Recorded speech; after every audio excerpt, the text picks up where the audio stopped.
India முழுவதும் சுதந்திரமாக சுயேட்சையாக அரசியல் செல்வதன்படி செல்வதற்கு உணர்ந்த தன்மையும் விடுதலை பட்சமாக மத்திய அரசுக்கு துணையாக பிஜேபிக்கு துணையாக செயல்பட்டு பல மாநிலங்களிலே வாக்காளர்களை முறைகேடாக மீட்பதும் தகுதியான வாக்காளர்களை நீக்குவதும் தகுதியற்றவர்களை சேர்ப்பதுமாக நடைபெறுகிற முறைகேடுகளை கண்டித்து இதுபோல் எதிர்காலத்தில் நடைபெறாமல் இருக்க வேண்டும் என வலியுறுத்தி இந்திய நாடு முழுவதும் கையெழுத்து இயக்கம் நடத்த வேண்டும் என்று தலைவர் ராகுல் காந்தி தலைவர் மன்மோகன் காந்தி ஆகியோர் கேட்டுக்கொண்ட 5 கோடி கையெழுத்துக்களை இந்திய நாடு முழுவதும் வாங்கி தேர்தல் ஆணையத்தில் முடிவு செய்து கையெழுத்து இயக்கம் நடத்தப்பட்டது. தமிழ்நாடு காங்கிரஸ் தலைவர் திரு செல்வப்பிரதேவருடைய தலைமையிலே தமிழ்நாட்டிலே 1 கோடி பேர்த்த கையெழுத்து வாங்குவதற்கு முடிவு செய்து எல்லா மாவட்டங்களிலேயும் அது நடைபெற்று வருகிறது. அந்த வகையில் சில மாவட்டங்களில் நாங்கள் சில மாவட்டத்தில் தங்கப்பாடு கிருஷ்ணசாமி இந்த மாதிரி முன்னாள் தலைவர்கள் எல்லாம் பல்வேறு மாவட்டங்களுக்கு சென்று இந்த பணியை செயல்பட்டு வருகிறார்கள். அந்த வகையில் இன்றைக்கு காலையில் திருச்சி மாவட்டத்தில் கிருஷ்ண மாவட்டம் 3 மாவட்டம், புதுக்கோட்டையில் கிருஷ்ண மாவட்டம் 2 மாவட்டம், காலையில் திருச்சியிலையும் இப்போ புதுக்கோட்டையிலையும் இந்த கையெழுத்து இயக்கம் நடந்துகிட்டு இருக்கு. அதை வேகப்படுத்தி அதிகமான கையெழுத்துக்களை பெற வேண்டும் என்பதற்காக அவருடைய நிர்வாகிகளிடத்தில் சொல்ல உற்சாகப்படுத்த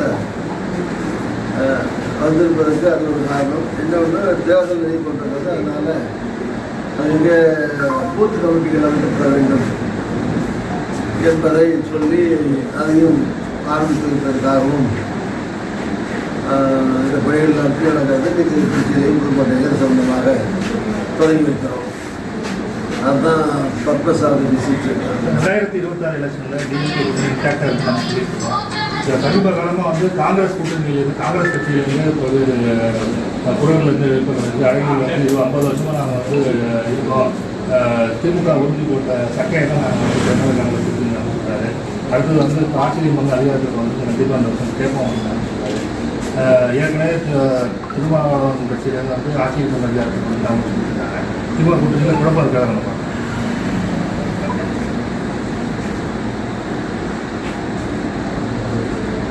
என்னை பொறுத்த வரைக்கும் நான் ஒன்றும் காங்கிரஸில்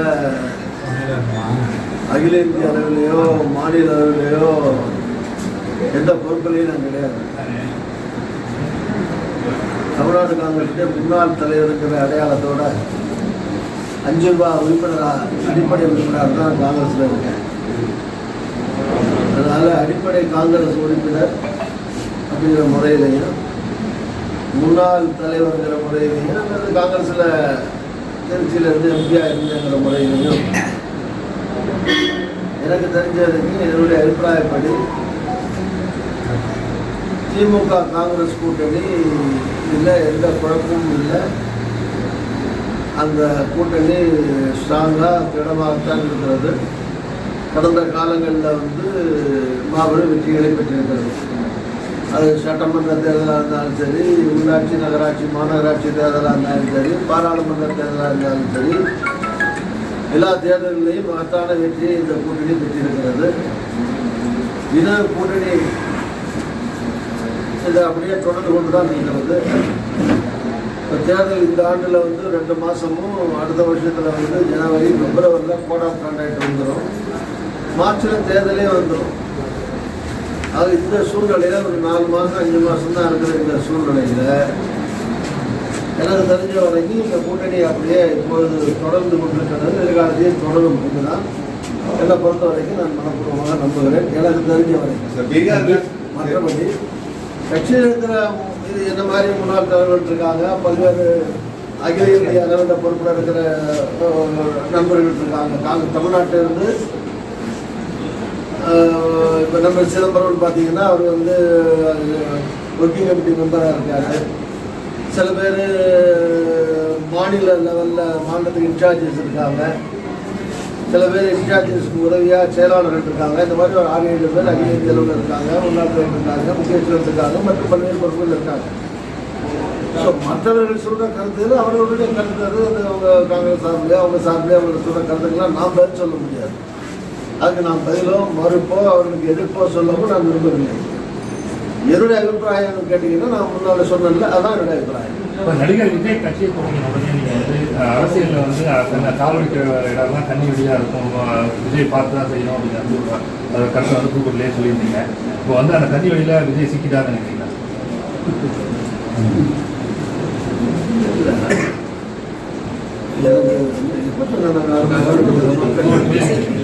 அரசியல் அரசியல்லையும் சினிமா வரையா, அரசியல்லையும் சினிமா வரையா கால் வைக்கிற இடம் தண்ணி வழியா இருக்கும். நீங்க ஒரு வார்த்தை சொன்னீங்க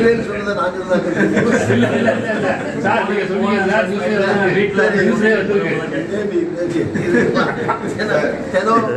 பத்திரிகை யூடியூப் 10 பேட்டி கொடுக்குறேன், இது ஆயிரக்கணக்கான பேட்டி கொடுக்குறோம். அதில் ஏதாவது சொல்லிக்கலாம், பரவாயில்ல, சொல்லியிருந்தாலும் தப்பு இல்லை. அதனால அரசியலுக்கு வந்து ஒரு அந்த மாதிரி ஒரு புதுசாக வராது, ஒரு ஜாக்கிரதையாக பயணிக்கணுங்கிற அந்த கருத்து தான் சொல்லியிருப்பேன். அவ்வளோதான். அவருக்கு ஒரு அரசியல் கட்சியை தொடங்கி ஒரு தலைவராக வந்தவருக்கு எப்படி பயணிக்கணும், எந்த ரூட்டில் போகணுங்கிறதெல்லாம் அது அவர் முடிவு செய்ய வேண்டிய விஷயம்.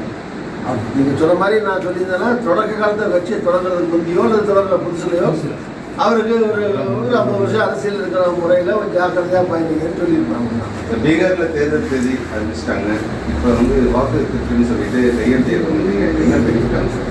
இல்லை, இப்போ பண்ணல, தேர்தல் இப்போ தான் அறிவிச்சிருக்காங்க போன வாரம். இது வந்து சில மாதங்களாக நடந்துகிட்டு இருக்கு. இது வந்து ஏற்கனவே ஒரு 40 லட்சம் 50 லட்சம் வாக்காளர்கள் விடுபட்டு முறையாக சேர்க்க வேண்டியவர்களை நீக்கியிருக்காங்க, இல்லாதவங்களை சேர்த்துருக்காங்கன்னு சொல்லி அந்த அடிப்படையில் புள்ளிவிவரங்கள்லாம் சொல்லப்பட்டு அது மாதிரி கர்நாடகத்தில் நடந்த தவறு இதெல்லாம் சில மாதங்களாக தொடர்ந்து நடைபெற்று கொண்டிருக்கிற பணிகள். இந்த வரப்போகிற தேர்தலில் அதெல்லாம் ஒழுங்குபடுத்துறதுக்காக இதை ஆரம்பித்தது. அங்கே இருக்கிற கட்சிகள் இருக்கவங்க அதை பார்த்துட்டு இருக்காங்க, முறைப்படுத்தியிருப்பாங்க.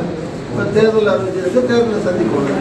திமுக கூட்டணியில் விரிசலுடைய பேர் தொடங்கிடுச்சு அப்படின்னு சொல்லி எடப்பாடி பழனிசாமி விமர்சனம் பண்ணியிருக்காரு. அதே நேரத்தில் வந்து அதிமுக கூட்டணியில் உள்ளவங்களுக்கு அதிமுக கூட்டணி எந்த தகுதி இல்லை, எங்கள் கூட்டணியை பார்த்து பொறுத்துக் கொள்ள முடியாமல் விமர்சனத்தை முன்வைக்கிறாங்க எடப்பாடி பழனிசாமி.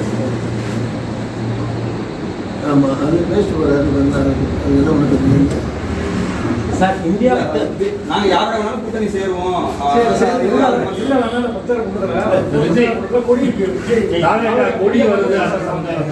எடப்பாடி எங்களுடைய கூட்டணியை வாழ்த்து எதிர்பார்க்க முடியாது. கூட்டணி அவர் விமர்சனம் தான் செய்வார். அவர் எதிர்கட்சி தலைவர். முதல்ல அவருடைய கூட்டணி எப்படி இருக்குன்னு எல்லாரும் பார்த்துட்டு தானே இருக்காங்க. அந்த கூட்டணியில் ஆராய்ச்சியில் ஏற்கனவே இப்போ பிஜேபியில் இல்லைன்னாரு, பிஜேபி இருக்கிறாங்க. அப்புறம் நிறைய பிரச்சனைகள் அங்கேயே இருக்கு. அதுக்குள்ளேயே அண்ணாமலை வந்து முழுமையாக எடுத்துக்கிற மாதிரி தெரியல. அதுக்குள்ளேயே அவர் தனியாக வரணுமா அவரும் சொல்லிட்டு இருக்காரு. இப்போ தான் சமீபமாக தான் எடப்பாடி ஏற்றுக்கிறேன்னு சொல்லியிருக்காரு. அதே மாதிரி அந்த கூட்டணிக்குள்ளே இருக்கிற கட்சிகளில் பண்ணாதுக்கு போனால் உதாரணமாக தினகரன் வந்து இபிஎஸ் தலைமையை ஏற்கவே மாட்டோம், ஆனால் அந்த கூட்டணி தான் இருக்கும்னு சொல்கிறாரு. அது அப்படியே ஆர்டராக இருக்கிற மாதிரி அந்த கூட்டணி அப்படியே முறையாக ஒழுங்காக இருக்குன்னு அர்த்தம். இந்த கூட்டணியில் இருக்குன்னு சொல்லிட்டு அந்த கூட்டணியில் இருக்கிறாரு, பிஜேபி தலைவர்கள்லாம் பார்க்குறாரு, ஆனால் அவர் சிஎம் இல்லைன்னு சொல்கிறாரு இல்லையா?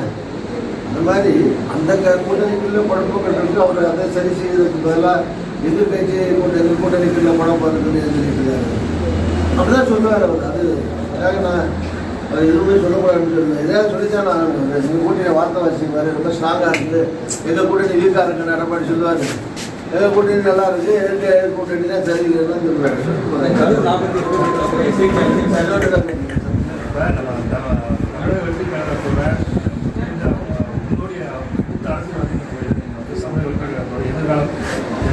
ஏன்னா இப்போ வந்து அந்த 27 விஜய் வந்து கடவுள் வரல தொடங்கி தான் இருக்காரு. அவர் கூட இருக்கிற எந்த அரசியல் கட்சி தலைவர்களுமே அங்கே போய் சேராத நிலையில் விஜய் வந்து சர்வேல் ஆகிறதுக்கு அழைச்சிட்டு வந்திருக்காரு எலெக்ஷன். நீங்களே சொல்கிற காரணங்கள்லாம் பார்த்தா ஆதாரிக்கிற மாதிரி காரணம் நீங்களே சொல்லியிருக்கீங்க. அந்த ஆள் இல்லை, சரியாக செய்யலை, நீங்களே சொல்லிட்டு அது கேட்குறீங்க. நான் அதை கூட நான் என்ன சொல்கிறேன்னா, ஒரு அரசியல் கட்சியினுடைய கூட்டங்களை வச்சோ அல்லது ஒரு தலைவருக்கு போடுற கூட்டங்களை வச்சோ வச்சோ தேர்தல் வெற்றி தோல்வியை நிர்ணயிக்க முடியாது. தமிழ்நாட்டிலையும் சரி இந்திய அளவில் அமிதாப் பச்சன் ஆரம்பிச்சு அரசியல் வர காலத்துலேருந்து ஆரம்பிச்சு அதே மாதிரி ஆந்திராவில்